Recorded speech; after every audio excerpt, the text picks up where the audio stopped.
Manjit Ruprai and I'm a weight loss hypnotherapist in Leicester, and I'm the author of Slim and Spicy. Today I'm going to be cooking a butternut squash and potato curry.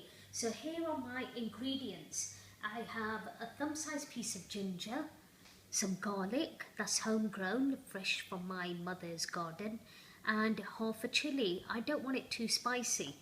I have 3 onions here that are chopped into small squares, 2 tomatoes, and I've got 2 potatoes that I'm going to peel and chop. Here's my butternut squash.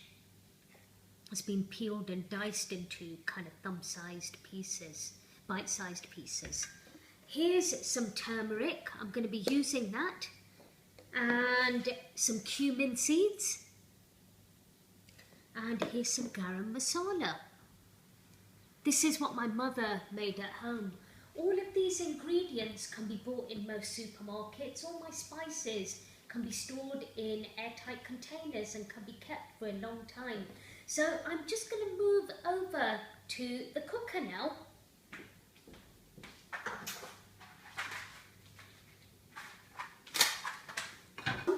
Using some rapeseed oil. I like to use rapeseed oil because it contains half the amount of cholesterol and saturated fat, but you can use olive oil as well, which is fine.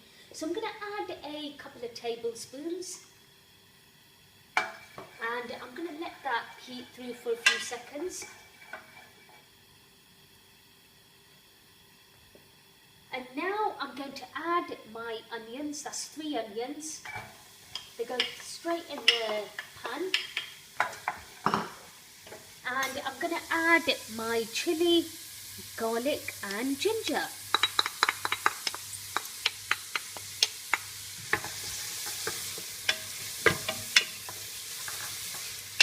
So while that's cooking, I'm just going to add my cumin seeds.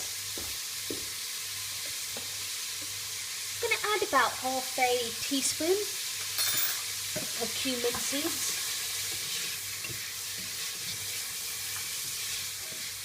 And now that's kind of sizzling away, I'm just going to turn the heat down, and I'm going to wait for my onions to brown off. So now I'm going to add my turmeric. I'm going to add about 2 teaspoons. Got quite a lot of butternut squash. And I'm going to add 1 teaspoon of garam masala, and about, because I've got quite a lot of butternut squash, I'm going to add 2 teaspoons of salt.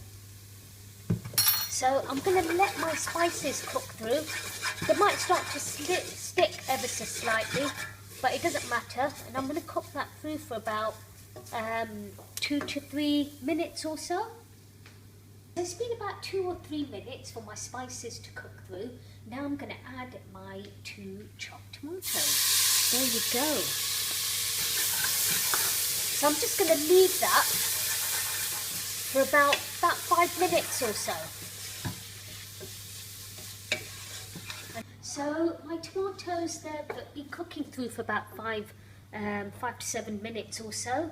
Now I'm going to add my 2 potatoes that are bite-sized pieces. I've not added any water in this, and I'm not going to because the butternut squash will release some liquid. So I'm going to reduce the heat right down. I'm going to cover the saucepan, and that will just cook through for about 10 minutes. Just going to check on my potatoes.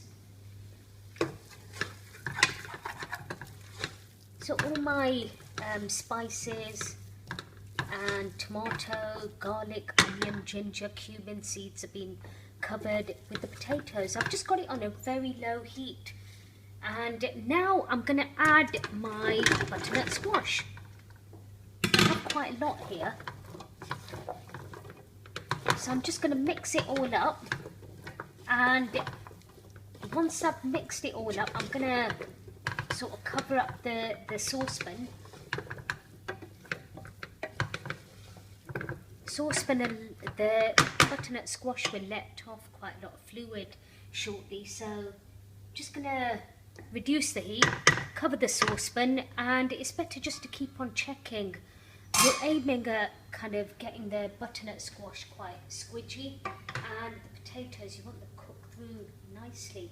So this could take about sort of half an hour or so, but I'm going to keep on checking whether everything's cooked through. So it's been about kind of half an hour, 45 minutes. Now I've been checking the curry in between. I'm just going to poke my knife through the potatoes and it's going through nicely, and the butternut squash as well. So that is ready for you. Now just going to finally garnish it with some coriander. Here we have it. Here's my butternut squash and potato curry. So I'm just going to garnish that with some coriander now.